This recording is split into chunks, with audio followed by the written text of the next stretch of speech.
Now, criminals have petrol-bombed 5 vehicles in Nyanga, Cape Town this morning. The vehicles included 2 Golden Arrow buses, a city truck and 2 light-duty vehicles belonging to Eskom. Authorities have since instructed service delivery vehicles to leave the area. To give us more details, I'm joined by JP Smith from the city of Cape Town. Mr. Smith, good afternoon. Thank you very much for your time. Now, we understand that it is in fact 5 vehicles that were petrol-bombed. What more have you established in relation to that particular incident? Afternoon. So I think that this is unfortunately an emerging pattern.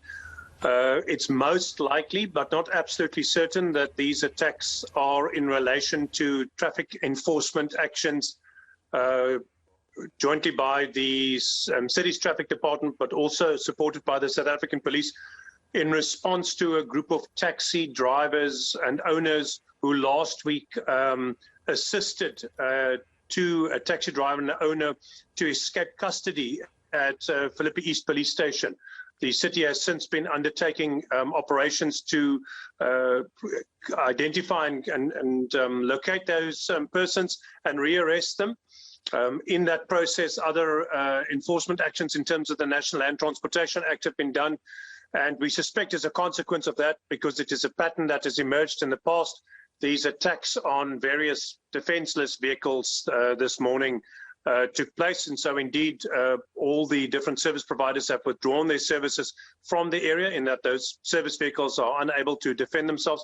And it does now look like an arrest has been made. The vehicle identified or linked to the attacks this morning has been identified, and that driver of that vehicle is currently being questioned by the police.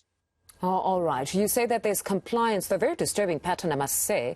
Didn't really expect that, but at least you have some sort of a lead as to who could be responsible for this. But insofar as that instruction for vehicles to be removed, has there been compliance? All service delivery vehicles have been withdrawn.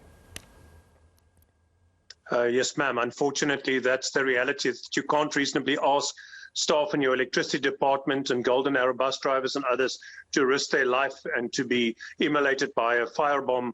And they have very little defense. So whilst we have pulled all available resources to Nyanga to secure the area and access roads have been closed, it is very difficult to defend service vehicles against a roving vehicle with petrol bombs flinging them from a window.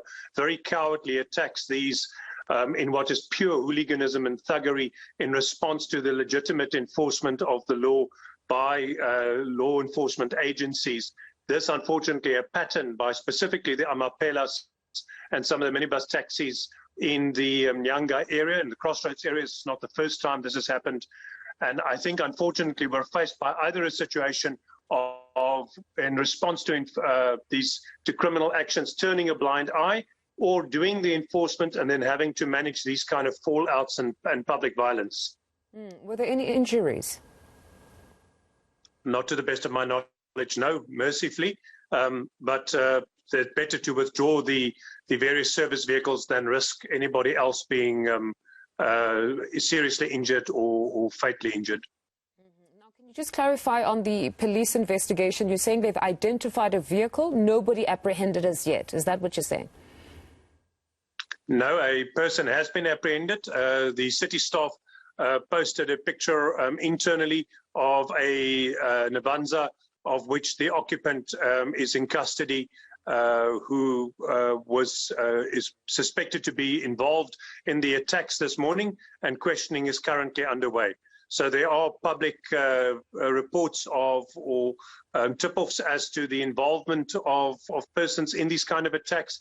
We have also invited the public to come forward with information on the city's emergency communications number 021-480-7700, or to SAPS directly on 10111, so that we can hold those persons responsible for these kind of violent and callous attacks accountable, and so we can reinstate services as speedily as possible.